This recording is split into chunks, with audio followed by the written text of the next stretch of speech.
dilindungi, diundang-undangkan, diambil pajaknya. Ini luar biasa. Jadi yang pertama tadi, yudharus zina, zina terang-terangan. Yang kedua, wayusrabul khomru. Khomer itu sudah menjadi minuman biasa. Silakan dari. Saya mau nanya kepada para bapak-bapak, mencari minuman keras, mencari khomer zaman sekarang mudah apa susah? Gampang. Kau tahu sih?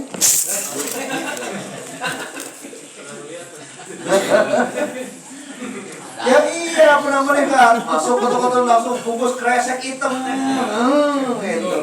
Tidak susah itu. Saya pernah ngamati di sebuah minimarket di Jalan Raya situ, depannya kan warung begitu, masuk, langsung betul kresek hitam kabur, Artinya apa? Ada toko-toko yang menyediakan minuman itu. Kalau ada toko yang menyediakannya, berarti ada pabriknya. Betul? Ada pabriknya. Kalau pabriknya kemudian tidak dihancurkan, tidak ditutup, berarti ada yang melindungi. Yalah. Kalau pabriknya anteng-anteng aja produksinya, berarti kan ada yang melindungi. Ada pihak-pihak yang melindunginya. Jadi tidak susah untuk mencari minuman keras zaman sekarang. Khomer dan saudara-saudaranya itu tidak susah. Jadi yang pertama tadi, min aswatis sa'ah, di antara 10 tanda-tanda hari kiamat, satu adalah wayudharus zina, zina dilaksanakan terang-terangan. Padahal Allah Subhanahu wa ta'ala mengatakan, wala taqrabuz zina, janganlah kau mendekati zina. Dekat tidak itu sudah nggak boleh, apalagi melaksanakannya. Tapi ada yang licik, yang boleh kan dekatinya Ustaz, kalau zinanya kan boleh. Dibalik, itu namanya mafhum mukhalafah. Pakainya mafhum muwafaqah. Mendekatinya saja sudah tidak boleh, apalagi melaksanakannya gitu. Tadi yang kedua tentang khomer. Padahal Allah Subhanahu wa ta'ala sudah jelas mengatakan hurrimat 'alaikumul khamru, diharamkan bagimu khomer. Ini juga luar biasa. Nah, tadi yang pertama yudharus zina ada, yusrabul khamru ada. Berarti kita sudah ada dong tanda dari kiamatnya, sudah ada. Sejak zaman Nabi juga ada namanya khomer, tapi nggak terang-terangan. Zaman Nabi juga ada zina, tapi tidak terang-terangan. Dan dihukumi zinanya, pelaku zinanya dihukumi, dicambuk seperti kisah Ma'is dan Humidiah. Zaman Nabi ada, percuma. Zaman Nabi juga ada orang berzina. Ya ada, tapi kan dihukumi pakai hukum rajam. Hari ini orang berzina bukannya dihukum mati atau dirajam, tapi apa? Dinikahkan. Selesai. Lalu khomer tadi. Wa yusrabul khomru. Orang bisa mendapatkan khomer kapan saja, di mana saja. Ini yang kedua. Padahal Allah Subhanahu wa ta'ala sudah mengharamkan. Maka dalam Islam hukuman bagi para peminum khomer itu dicambuk. Dicambuk. Berapa cambukannya? Terserah. Bagaimana kadar mabuknya. Kalau kadar alkoholnya cuma 10%, ya mungkin 10 kali lah cambukannya. Kalau kadarnya 30%, 30 kali lah cambukannya. Nah, hukuman cambuk ini nanti terserah khalifah. Berapa dia akan memberikan cambukannya kepada si pemabuk itu, terserah khalifah. Namanya takzir. Namanya takzir. Ya, dalam Islam hukum itu ada 4, ada had, jinayat, takzir, mukhalafah. Nah, komer-komer kayak gini, orang-orang yang mabuk itu masuknya di takzir. Nah kalau takzir itu hukuman terserah kepada khalifah, kepada penguasa. Yang kedua, min aswatis sa'ah, di antara tanda-tanda kiamat, satu, legalnya zina. Yang kedua, legalnya khomer. Yang ketiga, apa? Yukla'ul ilma. Yukla'ul ilmu. Ilmu itu diangkat oleh Allah Subhanahu wa ta'ala. Jadi kalau banyak ulama mati, kiai mati, orang soleh mati, yang punya ilmu, lalu hilang para ulama yang berilmu, hilang para asatidz yang berilmu, dengan mati kan ilmunya dibawa sama dia. Gak ada lagi orang-orang alim. Artinya apa? Allah mengangkat ilmu dengan cara apa? Mematikan para alim ulama. Makanya dalam hadis dikatakan Allah Subhanahu wa ta'ala tidak mengangkat ilmu secara tiba-tiba, tapi dengan cara apa? Dengan cara dimatikannya para ulama. Kira-kira para hadirin, ketika ulama sudah tidak ada, orang alim sudah tidak ada, yang tertinggal siapa? Orang bodoh, orang-orang jahil. Repotnya lagi orang jahilnya berfatwa.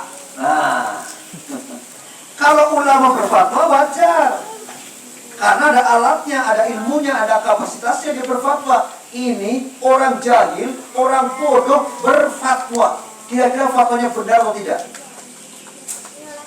Kalau benar itu luar biasa. Wah, ulama aja ketika berfatwa belum tentu benarnya, apalagi orang jahil berfatwa. Makanya kata Nabi, maka orang-orang jahil itu berfatwa. Fa'aftau, maka mereka berfatwa. Fatwanya apa? Sesat dan menyesatkan.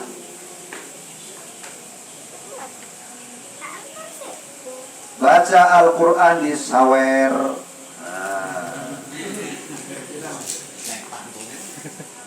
Baca Al-Quran pakai musik, langgam Jawa. Nah, orang-orang bodoh berfatwa. Budaya-budaya klinik-klinik diangkat. Kenapa? Alasannya budaya lokal. Islam itu kan budaya Arab, harus tunduk pada budaya lokal. Ini fatwa-fatwanya orang-orang jahil. Tapi kalau yang Apa yang terjadi? Kebodohan di mana-mana. Tiga cirinya sudah ada ya? Tiga ciri kiamat sudah ada. Satu, zina terang-terangan, minuman keras diminum terang-terangan, ilmu diangkat oleh Allah Subhanahu wa ta'ala. Sudah mulai. Zaman Covid kemarin itu berapa ratus ulama yang ikut meninggal, berapa ratus para alim ulama yang meninggal gara-gara Covid. Yang ketiga itu. Yang keempat, kata Nabi, apabila jumlah laki-laki dengan wanita sudah 1:8. 1:8. Sudah ada nggak sekarang kira-kira? Jadi kalau ada satu laki-laki, perempuannya 8, perbandingannya begitu. Kalau satu penduduk di Indonesia misalkan ada 100 juta laki-laki, berarti kalau misalkan 10 juta laki-laki, 80 juta perempuannya. Makanya kata Nabi kan digambarkan, nanti akan datang suatu saat di mana seorang laki-laki diperbutkan oleh 40 orang wanita. Rebutan. Ini pasti akan terjadi. Kenapa disabda Nabi? Akan terjadi. Karena ketika Nabi mengatakan begitu, nggak semata-mata Nabi menyatakan itu wahyu Allah Subhanahu wa ta'ala. 4. Mari kita lihat sekeliling kita. Di antara 4 macam min aswatis sa'ah ini, apakah sudah ada atau belum? Kalau ada, waspadalah, siap-siaplah. Tapi kan Ustaz, masih banyak yang sholat. Insya Allah ditunda oleh Allah Subhanahu wa ta'ala kiamatnya. Tapi masih banyak orang yang berpikir dia bersyarat insya Allah ditunda oleh Allah Subhanahu wa Ta'ala. Nah, tetapi kan kita harus waspada. Ketika berbagai macam bentuk kejahatan kita biarkan, itu nanti merasa lewat. Karena asik.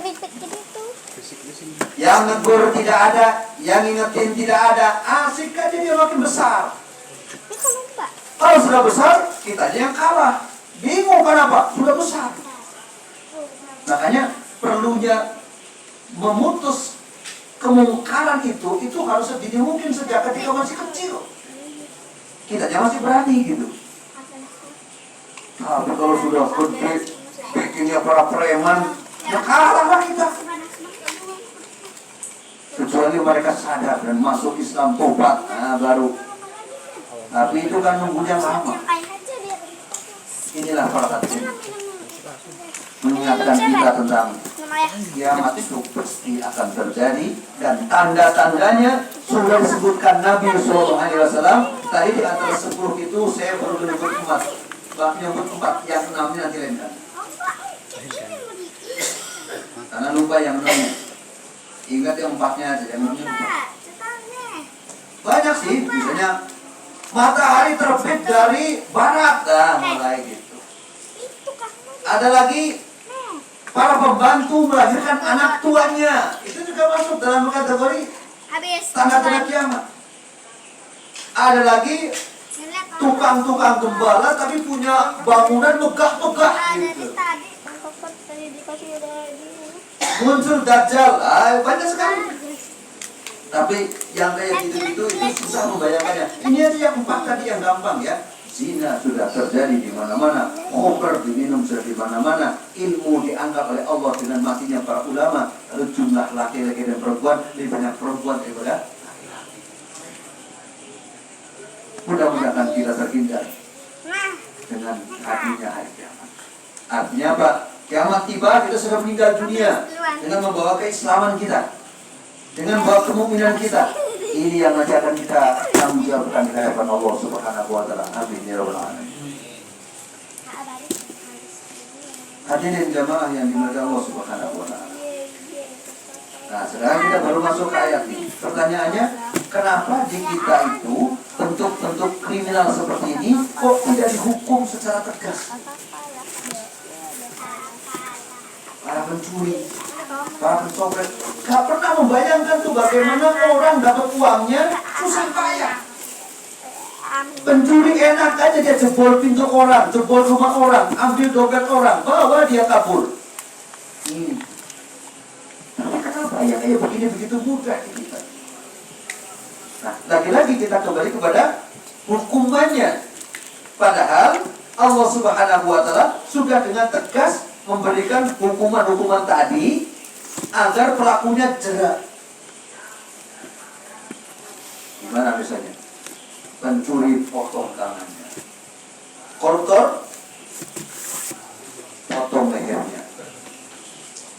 Coba aja kalau ada koruptor yang bisa potong lehernya, masih ada yang berani korupsi. Makan satu juga. Mati hukumannya gitu. Sekarang orang bisa korupsi kabur, nggak ketemu sampai sekarang. Gimana sembunyinya itu? Sesulit itukah orang mencari orang sembunyi di Indonesia? Meren ya, meren ya. Kan sambil nunggu juga kan punya HP kan?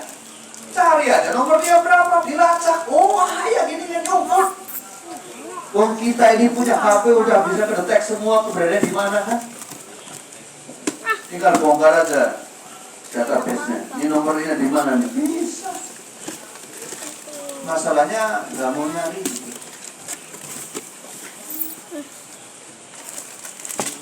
Nah, sekarang ketika kemudian hukum itu dimusyawarahkan, maka yang muncul itu hukum-hukum yang sifatnya kompromi. Ya. Anda pengen hukum seperti ini, wani piro. Gitu. Sekarang begitu. Nah, mari kita lihat ayatnya yang membahas tentang musyawarah supaya kita paham bahwa musyawarah itu nggak identik dengan apa yang sekarang digembar-gemborkan dalam lembaga parlemen kita ya. Oh, demokrasi itu musyawarah. Betulkah musyawarah dalam demokrasi dalam Islam? Nah, itu nanti akan kita kaji. Hadirin kaum muslimin jamaah yang dimuliakan Allah Subhanahu wa taala, silakan ayatnya dibuka. Surat Ali Imran ayat 159. Surat ketiga ayat 159.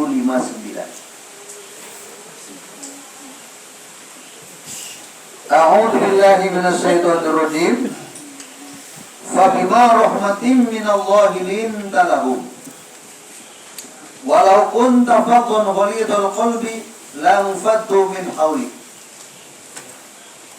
Fa'fu anhum wastaghfir lahum wasyawirhum fil amri fa idza azamta fatawakkal 'ala Allah innallaha yuhibbul mutawakkilin. Nanti kita akan banyak sekali mendapatkan pelajaran dari satu ayat ini. Banyak sekali pelajaran. Ya, makanya jangan kemana-mana. Yang kurang snack tinggal pesan ke Mamur. Mamur kurang. Kata Mamur habis nih mau makan. Ayat ini asbabun nuzulnya supaya keren. Yang menjadi sebab ayat ini turun adalah kekalahan kaum muslimin dalam perang Uhud. Perang Badar kaum muslimin menang. Di perang Uhud kaum muslimin kalah. Perang Uhud terjadi pada tahun 625 Miladiah. Ya. Apa penyebab kaum muslimin kalah dalam perang Uhud? Rebutan harta rampasan perang. Biasa. Kalau sudah digoda, hakim 5 juta, nggak bisa. Hukum ditegakkan 5 juta. Datang lagi 500 juta. Hukum, mulai bingung dia.